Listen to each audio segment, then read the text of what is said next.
artigo de revisão da literatura não é aprovado.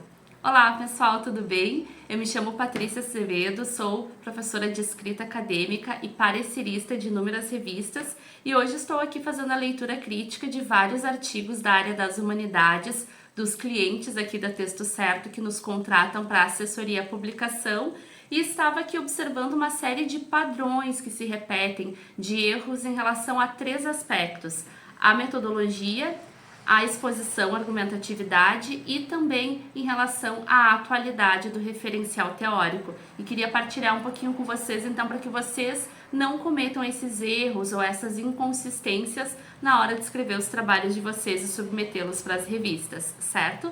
Eu vou gravar aqui a minha tela, compartilhar as análises que eu fiz. Eu selecionei um artigo da área da Geografia de Desenvolvimento Regional que foi bem prototípico de algumas questões que eu identifiquei para discutir, então, para clarificar essas questões com vocês, certo? Então, como introdução, o que eu queria deixar de reflexão, né? Quais cuidados a gente precisa ter quando faz um trabalho de revisão da literatura, embora possa parecer ali um tipo de estudo um pouco mais simples, porque é um tipo de artigo que a gente utiliza ali como exploração, muitas vezes, aproximação do nosso objeto de pesquisa, mas ainda assim nós precisamos ter alguns cuidados metodológicos ao estruturá-lo.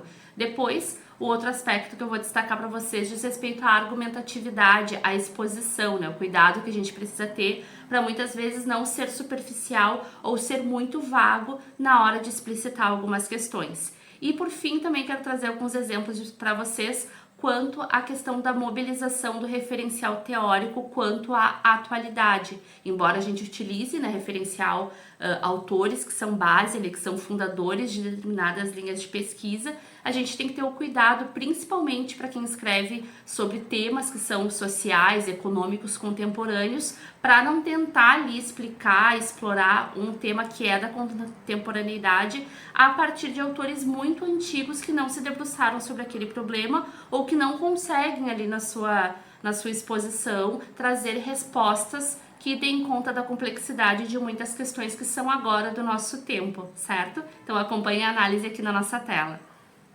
O primeiro aspecto que eu quero destacar com vocês diz respeito à introdução. Então vejam aqui que eu fiz uma série de alterações gramaticais, linguísticas, né, junto com a autora. E o que eu queria chamar a atenção de vocês em relação à introdução desses artigos de revisão da literatura que eu acompanhei durante essa tarde é a ausência de uma pergunta de pesquisa. Vários autores colocaram expressões como essas, assim, nesse contexto, discute-se, neste artigo, né, muitos apresentam essa seção aqui, esse capítulo que é canônico, esse parágrafo, perdão, no qual nós apresentamos a estrutura do artigo, mas nenhum dos artigos que eu assim, fiz a leitura hoje, eu identifiquei uma questão de pesquisa, e isso é super importante, né, sempre quando a gente vai pensar na apresentação de uma pesquisa, de um trabalho acadêmico, tem que ficar muito claro para o nosso leitor qual é o objetivo, né? O que ele vai levar ao final dessa leitura, né? Por que nós começamos essa pesquisa? Então, mesmo numa revisão da literatura, tende a haver sim uma questão de pesquisa, né? O que esse artigo, na sua argumentatividade, na sua expositividade, na sua descritividade, vai responder em relação à grande temática, à grande área na qual eu me insiro. Então esse foi um dos aspectos que eu sinalizei e apareceram em vários textos, inclusive dessa autora aqui que eu estou utilizando como exemplo. Outra questão que eu sinalizei aqui para ela também, que eu partilho com vocês, é o cuidado na aplicação desses títulos que são mais canônicos, né? No caso dessa autora, ela utilizou um título que é bastante comum para falar dos aspectos metodológicos, que é materiais e métodos, mas também aqui é algo que eu destaquei para verificar com ela, porque no caso dela é uma revisão de abordagem qualitativa, ali, documental, bibliográfica, e não chega a ter nenhum material propriamente, então também a gente precisa cuidar o que a gente vai considerar como material da nossa pesquisa, né? O mais padrão, assim, o mais canônico é utilizar esse tipo de expressão quando a gente tem de fato ali uma pesquisa que tem algum tipo de instrumental, de objeto, né? Seja físico, virtual, enfim, não apenas a revisão. Então também aqui eu destaquei para fazer uma discussão crítica com ela, né? E sempre quando eu faço uma revisão, uma análise assim, não é que nós tragamos respostas prontas, né? Há várias formas de se consolidar uma pesquisa, mas são problematizações que a gente partilha com os autores, se colocando sempre no lugar, então, de um parecerista, né? O que um parecerista poderia observar dentro desse texto. Depois aqui outras questões que eu observei com ela diz respeito a afirmações às vezes muito vagas que a gente faz, né? Que ela tá falando sobre desenvolvimento sustentável, até vou fechar aqui um pouquinho pra gente conseguir enxergar o parágrafo, né? Aqui ela traz então 2 autores que ela mobiliza dentro do seu texto e ela fala, né? Não há clareza no conceito de desenvolvimento sustentável, o qual é usado indiscriminadamente para justificar ações diversas, incluindo práticas insustentáveis. Essas práticas podem resultar em distorções da realidade, descrença e até mesmo ameaçar a vida do planeta. Mas em momento algum ela traz o próprio conceito, a própria delimitação que ela acredita ou que os autores acreditam. E isso é um erro bastante comum em revisões da literatura. Muitas vezes os autores trazem ali, fazem uma discussão a respeito de...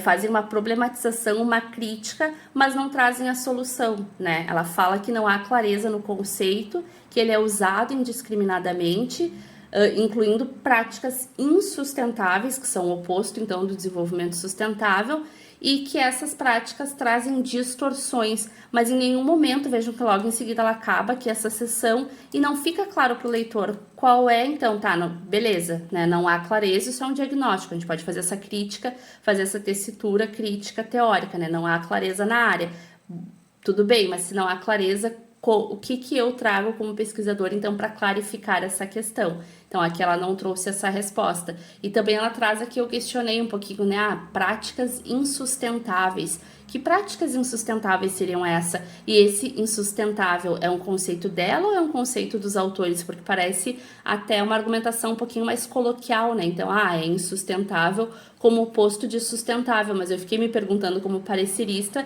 se de fato é um conceito científico, né, advindo de alguma teoria, ou se foi só ali uma argumentação, uma contra-argumentação, em que ela só colocou o sufixo in ali para dizer que muitas vezes dentro desse aspecto estão englobadas questões que não dizem respeito à sustentabilidade. Mas vejam que ainda é uma argumentação muito coloquial, né, não está tão aprofundada quanto requer um artigo para ser publicado numa revista acadêmica, certo?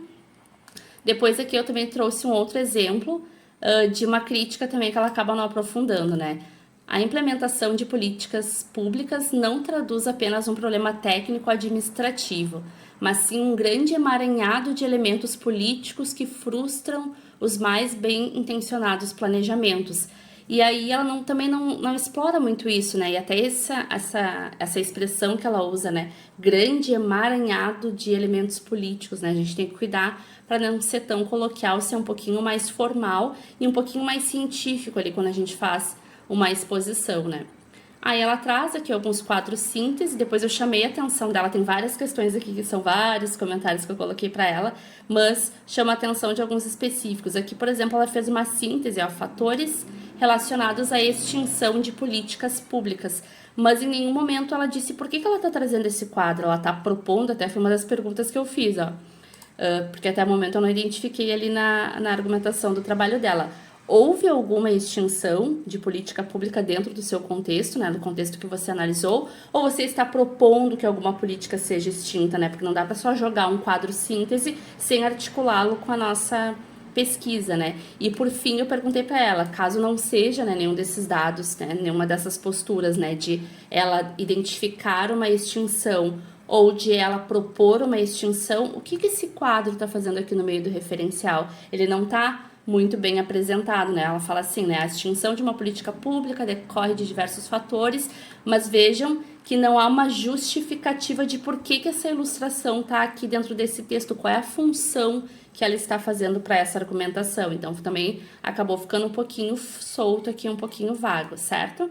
Então, para não ficar muito longo o vídeo, vou acabar por aqui a minha exposição, mas vejam que são alguns de vários exemplos que a gente precisa cuidar quando está escrevendo o nosso trabalho, né? Então, cuidar para muitas vezes não jogar simplesmente ali referenciais ou muitas vezes ilustrações sem ter uma articulação, porque sempre tem que ter um fio condutor, sempre uma revisão da literatura tem que ter uma intencionalidade, né? Eu não reviso por revisar, eu tenho que revisar com um objetivo muito claro. E aqui, achei aqui o que eu ia mostrar pra vocês antes de encerrar o vídeo, também a questão do que eu comentei anteriormente, da questão da atualidade dos referenciais. Então, aqui ela está fazendo uma discussão sobre a a oposição entre público e privado, e aí ela cita aqui, por exemplo, né, essa visão analítica das ações e, consequentemente, dos processos ganhou destaque a partir da década de 70. E aqui ela estava antes mobilizando um autor ali de 2015, né? Vejam que só aqui desse autor já fazem mais de 11 anos. E aí eu perguntei para ela, né, por que você está trazendo assim? Porque ela não tinha apresentado até o presente momento nenhuma perspectiva histórica para falar de políticas públicas dentro do contexto que ela analisa, né, que é o contexto de fronteira, e só aqui quase no final dessa sessão é que ela apresenta esse dado histórico, só que ele ficou um pouco solto, né? Por que ela tá falando lá da década de 70, né? E o que a década de 70 ajuda a compreender esse contexto que é tão contemporâneo, né? Então a gente está em 2026 e por que é importante falar de algum aspecto que foi discutido lá na década de 70? Não que esse movimento histórico argumentativo não possa ser feito, mas ele precisa estar justificado, né? Por que ele aparece no texto?